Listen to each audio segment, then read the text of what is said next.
Ya estamos con nuestro primer invitado y déjenme decirles que esta es una conversación que yo esperaba desde que salió el libro, hace un par de meses ya. Estamos con James Hamilton, cirujano, activista, autor de varios libros, y este es el más reciente, Homo Exul, cómo el hombre perdió su naturaleza y conoció la violencia. El hombre es muy importante porque es más que la humanidad, es el hombre. Vamos a hablar respecto a eso. James, ¿cómo estás? Bienvenido. Muy bien, muchas gracias por la invitación. Encantado. Yo estoy muy fascinado de hablar contigo. Yo ya le contaba a James que cuando llegó el libro a mis manos, yo pensé que era una cosa más Harari, y a mí me encanta Harari, me ha ayudado mucho a pensar nuestros procesos evolutivos y la manera en que construimos sociedad. Y claro, y de alguna manera lo que yo había visto de tus entrevistas y de los avances del libro era que se sostenían en la misma idea, ¿no? Que la única manera en que la humanidad ha logrado sobrevivir en estos millones de miles de años y avanzar es a través de la colaboración. Y que hoy día estamos en una crisis respecto a eso. Lo que a mí me sorprendió es que no solamente nos cuentas la historia, sino también nos cuentas las historias de los cuerpos y de cómo los cuerpos se han ido adaptando a los distintos cambios geográficos, climáticos y todo lo que significa eso también en términos de alimentación, y hacia ya los últimos miles de años de nuestra humanidad, también cómo eso ha cambiado nuestra manera de ser y relacionarnos. Ahora, todo ese camino parte por la pregunta sobre el mal, sobre el daño, sobre ser víctima y qué hacemos con eso, ¿no? Y la pregunta sobre ¿de dónde viene el mal? Ni más ni menos. Pues ¿cómo hay humanos malos que le hacen daño a otros humanos? Y quería preguntarte ahora que ya el libro salió, que has trabajado muchísimo, que el libro habla de tus viajes también.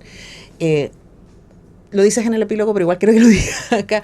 ¿Cómo has ido incorporando las respuestas que encontraste en esta investigación?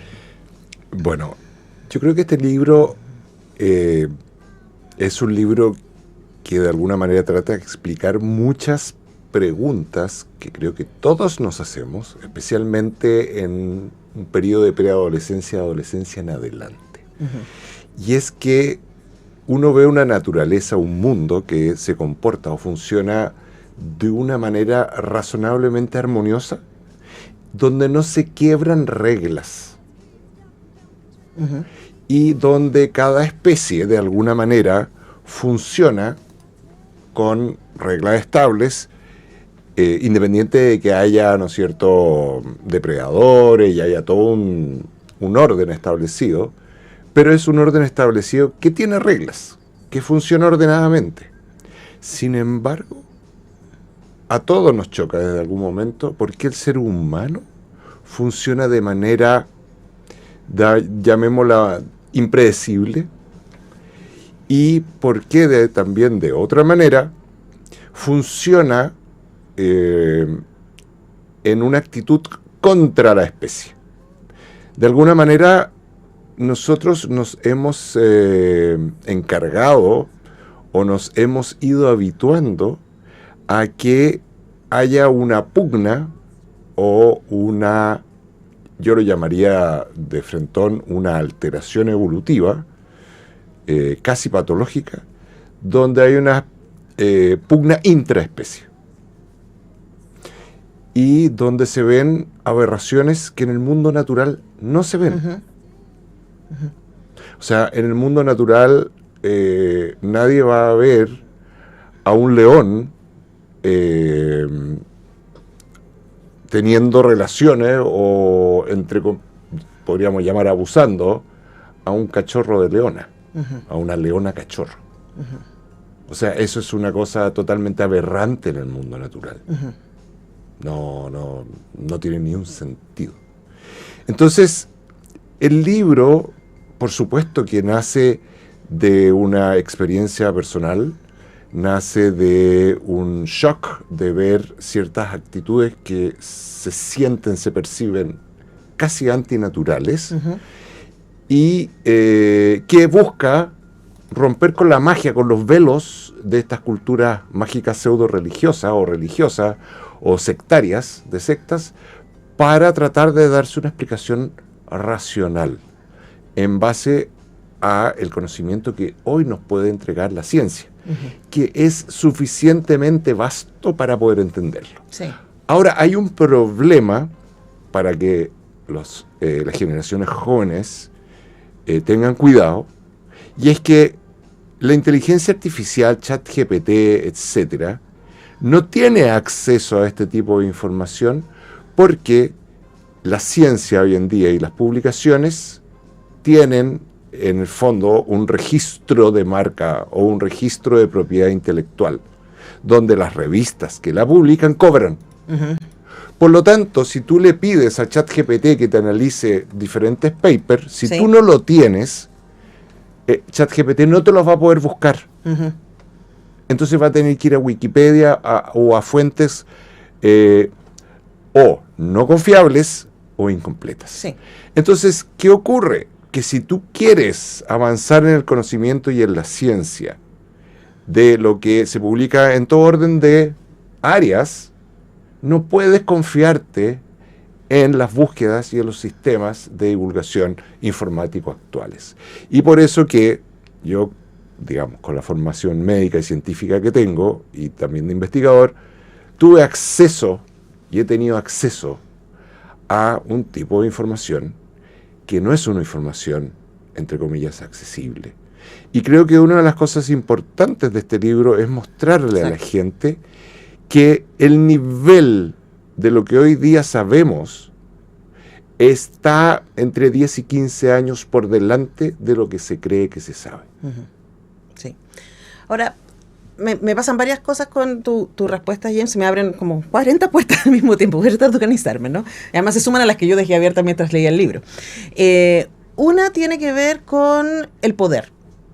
Porque cuando tú estabas dando este ejemplo del león y de la cachorrita de leona, aunque se nos ha querido decir que en el reino animal existen las lógicas de poder, ¿no? No siempre es así, no en todos los contextos, y hay distintos tipos de organizaciones al interior, ¿no? Que somos como los gorilas, ¿no? Pero la verdad es que si uno piensa, también tenemos muchísima correspondencia genética con los bonobos, que tienen otro tipo de relación social al interior de sus comunidades, ¿no? Exacto. Y lo mismo pasa con los seres humanos, porque cuando yo te leía me acordaba de una investigadora española con la que tuve el honor de tener clases en el doctorado, Almudena Hernando, y que ella investigaba, tú lo citas también en el libro, a estas comunidades especialmente nómades que viven al interior de las selvas especialmente y en algunas zonas de África y que no se han vinculado con la, entre comillas, civilización occidental. Y que siguen teniendo maneras de relacionarse hasta el día de hoy tremendamente igualitarias, cuidadoras, como fuimos durante miles de millones de años, ¿no? Entonces, ahí hay una tensión que me parece súper interesante abordar, y es que no porque nos pasó esta situación en donde cayeron los meteoritos, ¿cierto? Y se congeló el planeta y la vida se puso mucho más difícil, los seres humanos nos volvimos egoístas y desconfiados, ¿cierto? Y tratando de asegurar el poder, porque hay comunidades humanas que se desarrollaron de otras maneras. Bueno, eso es una observación notable, porque en el libro también yo trato de explicar que no todas las comunidades humanas. A ver, ¿qué pasa? La transformación y la violencia viene de Oriente Medio. Viene de donde cambia la cultura, que cambia esencialmente porque cambia la alimentación. Nosotros somos, de alguna manera, criaturas que estamos hechas para vivir en grupos de 30 a 40 e intercambiar de alguna manera los parentescos con otros grupos de 30 a 40, donde no se produce tampoco la endogamia. Entre esos 40 personas no es que se reproduzcan entre ellos, buscan fuera. Y no solo eso, sino que buscamos en otros primos, neandertales, heidelbergers, etcétera. Los humanos, el sapiens es producto de la cruza, llamémosla así, de muchos primos, hermanos homínidos. ¿Por qué? Porque dentro de este proceso evolutivo la evolución no es tonta. Sabe que si se produce esta endogamia, se producen trastornos cromosómicos que van a producir enfermedades y va a hacer que la especie se extinga finalmente. Por lo tanto, muy importante para la especie es la variabilidad genética. Entonces, ¿pero qué ocurre? Ocurre que todo esto está de alguna manera respaldado por un tipo de desarrollo biológico y alimentación que va en armonía con el medio. Pero cuando ocurre que un ser que lleva casi 7 millones de años evolutivos, que son desde los primeros primates que caminaron hasta nosotros, 7 millones de años con un tipo de alimentación que hace más o menos 7, 10 mil años cambia esa alimentación de manera violenta, no permite que nuestros sistemas biológicos, como el sistema inmunitario, el sistema digestivo, la microbiota, el sistema neuroendocrino, el sistema neurovegetativo, se adapten a funcionar después de 7 millones de años con una nueva forma de alimentación. Y es por eso que hoy en día más del 50% de la población mundial es o de alguna manera intolerante al gluten, unos celíacos, otros intolerantes, o a las gliadinas, que son la familia que incluye el gluten, o intolerante a la lactosa. Nunca en nuestra evolución y ningún otro mamífero toma leche de otra especie. Y tampoco estamos preparados para tomar leche después de los 4 o 5 años, que es el periodo normal de lactancia. Y en Turquía, en esa época, empieza un grupo a alimentarse de lo que había, que era un grano natural, que era de una espiga, que tenía una espiga que era tan filosa que ni los pájaros se la comían, que era el trigo natural. Entonces, ¿qué ocurría? La gente llegaba, molía este trigo, no tenía otro alimento, mezclaba con agua, se comían especies de ulpo que quedan pegados a los dientes, se le producían caries en toda la boca, abscesos, heridas que se transmitían esa infección a los pulmones, al corazón, al resto de los huesos. Entonces, ¿y qué ocurre? Altera el ciclo natural de reproducción humana y empieza a aumentar la población. Y es ahí, en ese momento, en que se produce la magia de la cooperación, del conocimiento y la cultura, pero al mismo tiempo el problema en que estos subgrupos igualitarios se rompen y se generan todas estas jerarquías de poder, y donde además aparece que, entre comillas, los que eran los más cuidados antiguamente se transforman en los más débiles y de alguna manera más maltratados, que son la mujer y los niños. Ya en el Código Hammurabi, de hace casi 4.000 años, que es el primer código legal del mundo, hay una cláusula donde se castiga a aquellos que abusan de niños y niñas. Entonces, para que haya habido un código legal donde la parte legal es tremendamente lenta de cambiar, quiere decir que esa costumbre venía de hace siglos. Claro. Eso ocurre en estos grupos de poblaciones que se van a invadir y a, entre comillas, llevar su cultura a Europa, el Mediterráneo, etc. Y que son los que pueden conquistar el resto del mundo. El resto del mundo seguía viviendo dentro de todo, principalmente como tribus, salvo los grandes imperios como el Inca, el Maya, etc.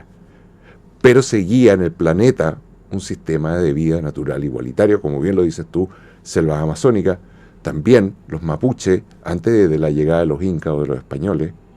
La gente de repente me pregunta, ¿y qué cómo? ¿Cómo puedo volver a tener una alimentación normal? Bueno, piensa lo que comían los mapuches antes de que llegaran españoles y los incas, o lo que comerían la gente. Bueno, yo les digo a esa gente que tiene mentalidad histórica religiosa, les digo, bueno, lo que comían antes de Adán y Eva. Porque todo el resto efectivamente genera cambios biológicos y epigenéticos que nos altera un ciclo natural que venía de 7 millones de años. Y eso altera todo. Altera nuestro desarrollo neurocognitivo. Altera particularmente nuestro desarrollo social. Y altera todo lo que es la cooperación. Ahora, James, uno podría pensar, si solo te escucha ahora y no lee el libro entero, que, ok, entonces voy a cambiar la dieta y me voy a transformar en una buena persona. Y eso no es así, porque al mismo tiempo que cambia la dieta, hace 14.000, 12.000 años, empiezan entonces estas nuevas formas de organización. Para muchos investigadores y investigadoras, ahí empieza el patriarcado. El patriarcado empieza cuando empieza la propiedad, de alguna manera. Entonces las comunidades humanas se asientan y empiezan a decir, esto es mío, cosa que las comunidades nómadas no tenían como concepto, ¿no? Y junto a eso aparecen los imaginarios, y ahí quiero llegar, porque créeme, se me está yendo muy rápido el tiempo, que tiene que ver también con los dioses masculinos, violentos, que dicen, esta gente es mía y la otra no. Y como la otra no, la otra puede ser pasada a llevar, y eso todavía nos tiene hasta hoy. Sí, lo que pasa es que tú lo dices muy bien. Un mundo donde prevalecía la cooperación, el amor, de alguna manera el cuidado, porque si no, no habríamos sobrevivido como especie, cambia a un mundo donde prevalece la fuerza física. La fuerza física masculina. Claro, pues, que sostenían un discurso, en un imaginario. Sí, porque antes esa fuerza física masculina era la fuerza que servía para proteger al grupo. Era una fuerza protectora. Y se transforma finalmente en esta fuerza física masculina, en una fuerza abusadora, de alguna manera. Porque uno cree que no, que la ciencia todo crece por la mentalidad del hombre, del masculino. Falso. Sí, la mujer es clave en todo el desarrollo cultural. Ahora, este imaginario se requiere porque, de alguna manera, cuando tú rompes con la naturaleza y entre comillas, te transforma en una especie de psicótico dentro del planeta, porque te llega a pensar que somos extraterrestres, que nos depositaron, nos sembraron. O sea, eso lo único que refleja es que estamos de alguna manera, en algún momento se produjo este divorcio total con la naturaleza. Ya no la entendemos, no la vivimos, no la sentimos. Cuando tú pierdes, entre comillas, tu pertenencia, tienes que crearte una nueva pertenencia y una nueva historia. Claro, nos pensamos corona de la creación y por lo tanto dominantes, no parte. Bueno, ahí es claramente cuando tú te transformas en dominante o como dice en la Biblia que tú administras el mundo, es que ya el fracaso es total, porque ya no te sientes parte. Y al no sentirte parte ya no tienes casa, no tienes hogar. Tu hogar, que era el mundo, la naturaleza, tu grupo familiar, tu grupo, la tribu, de alguna manera quedas exiliado, perdido, ya no sabes a qué perteneces. Te creas nueva historia.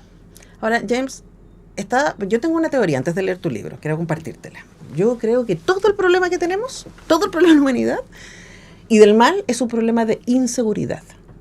Que los seres humanos, cuando no somos cuidados en nuestra identidad desde pequeños y nos armamos como alguien que tiene valor y que se sostiene y que es amado y aceptado, incondicionalmente va a estar buscando ese amor, esa aceptación a lo largo de toda la vida. Y en muchos casos, y yo estoy pensando especialmente ahora en los neofascismos, ¿no? Y para mí la definición de neofascismo, esas personas que se instalan desde un lugar donde dicen yo soy mejor, superior y tengo más derechos que este otro. Sean mujeres, migrantes, judíos o palestinos, etcétera, ¿no? Y necesito construirme desde la diferencia de mi valor.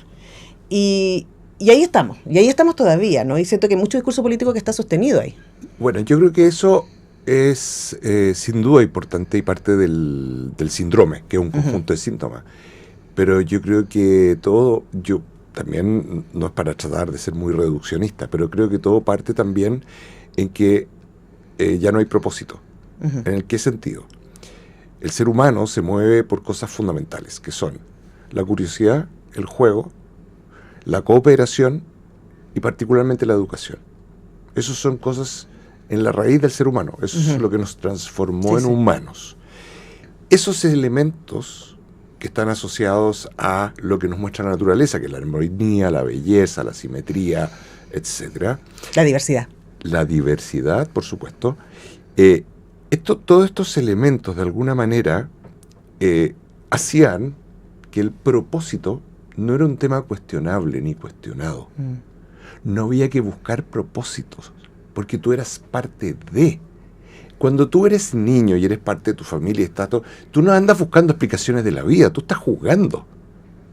Entonces los niños, de alguna manera, nos van mostrando cómo era el ser humano original. No es que los niños cuando dicen vuelvan a ser como niños y tendrán el reino de los cielos, eso yo lo encuentro bien notable, porque en realidad, cuando tú dices vuelvan a ser como niños, no es una cosa simplona, es porque los niños tienen inherente un sentido de pertenencia que les permite liberar lo que nos desarrolló. El juego, la curiosidad, la exploración, la cooperación, etc. Y la conexión con el cuerpo también, ¿no? Cuerpo y medio ambiente. No hay demasiados tabúes, no hay. Entonces, ¿qué ocurre? Que cuando tú rompes todo eso, todo se altera. Y cuando todo se altera, se transforma en fenómenos que yo llamo, porque estoy, entre comillas, medio formado así, los llamo patológicos, en el sentido que salen de la norma de la evolución natural. De hecho, y nos enferman. Ya estoy armando el segundo libro, que que es un libro que lo tengo divertido, porque lo tengo pensado el título en inglés, pero lo tengo que llevar al castellano, que en inglés se llama Becoming Human. Ujú. O sea, ¿cómo puedes tú saber lo que está bien o mal si tú no ni siquiera sabes lo que es en la raíz del ser humano? ¿Qué somos los humanos? Ujú. Sacándote la filosofía, sacándome de la religión, que fantástico, pero para mí es basura si no sabemos realmente desde un proceso evolutivo qué nos hizo humanos. Me gusta, te regalo la palabra devenir humano, que es una palabra que a mí me gusta mucho, ¿no? Que tiene que ver con el habitar, con el transformarse en el Está tiempo. perfecto. Ahí te lo dejo, James. Muchas gracias. Devenir humano, está genial. Ahora, para cerrar, este libro, Homo Exul, que de verdad, yo le decía a James, es un libro que requiere tiempo, porque cada página, cada capítulo tiene muchísima información científica, histórica, pero también personal. Sí. Y tú eres muy honesto y has sido muy honesto en las últimas décadas, compartiendo tu historia, ¿no? Y activando. Y aquí tú hablas del viaje al Vaticano que tuvieron, ¿no? Hay un libro estupendo sobre eso. Me acuerdo que entrevisté a Carlos Cruz sobre ese libro que escribieron los tres. Y que cuenta esa historia. Pero seguimos teniendo noticias al respecto. La más reciente es sobre Felipe Berríos, ¿no? Y quería preguntarte, ahora con todo lo que sabes, escribiendo este libro, con todos esos procesos, con todo, ¿qué te parece esos devenires? Mira, a ver, primero para que la gente se haga una idea, porque la gente se olvida, y además no tiene por qué estar informada de todos los procesos canónicos, legales. Acá hay 8 víctimas, 7 primeras y una octava que se agregó, que han denunciado crímenes peores que los que llevó al cura Tato a podrirse en la cárcel. Uh-huh.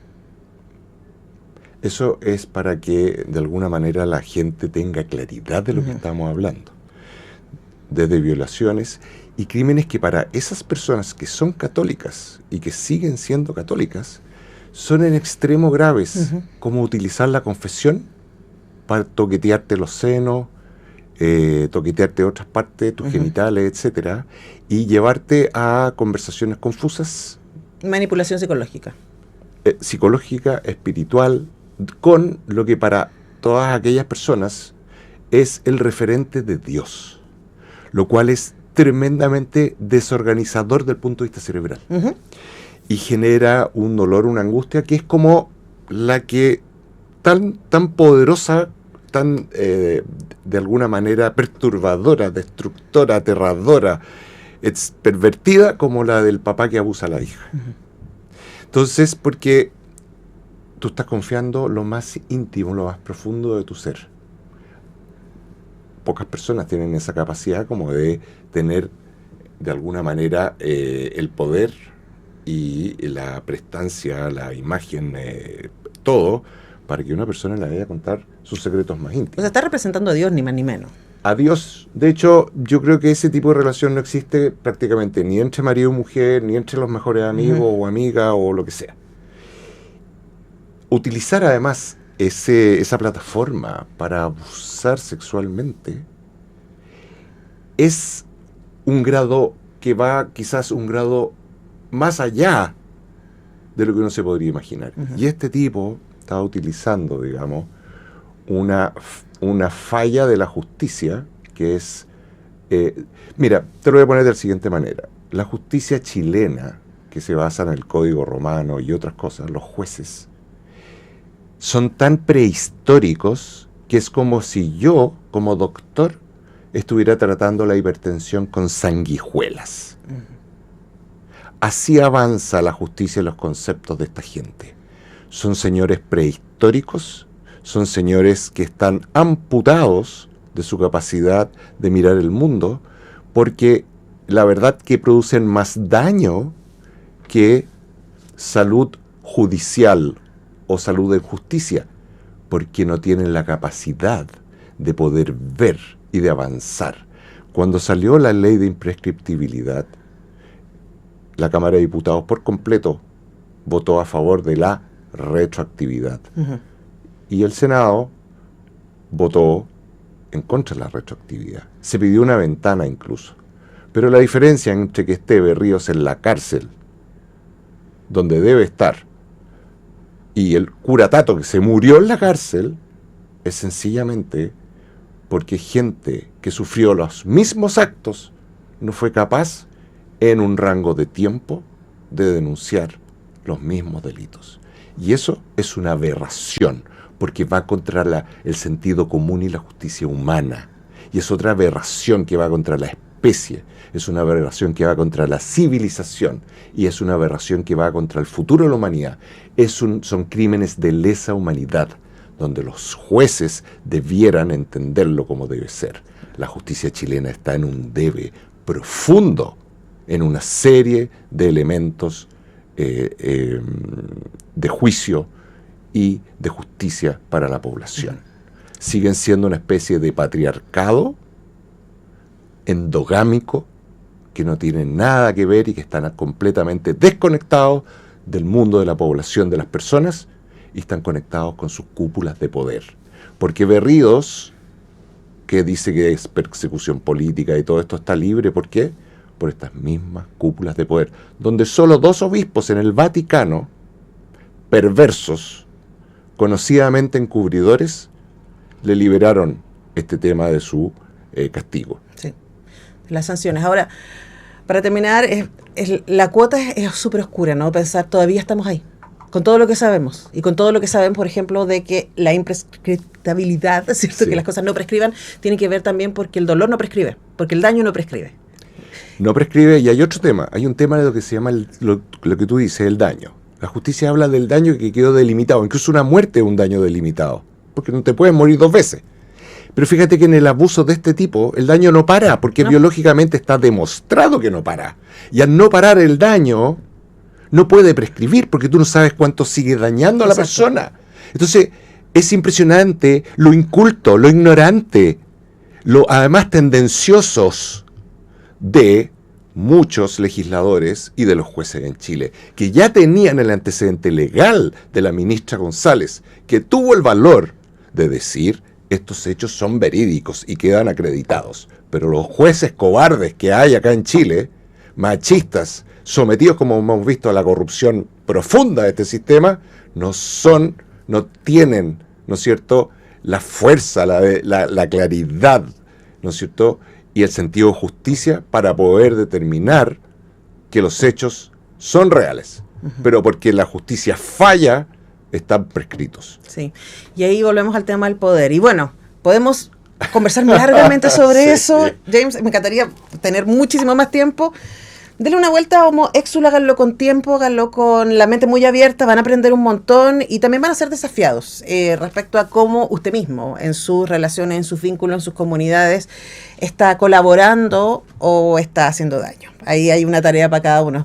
James Hamilton, muchas gracias por venir a Radio Única. Un honor conversar contigo. Pero para mí un tremendo gusto que me des también esta oportunidad de conversar. Esperemos que nos encontramos pronto con Devenir Humano. Devenir Humano, me encantó, fantástico. Nosotros tenemos que irnos a la pausa y al regreso vamos a estar conversando con la directora del Museo Precolombino.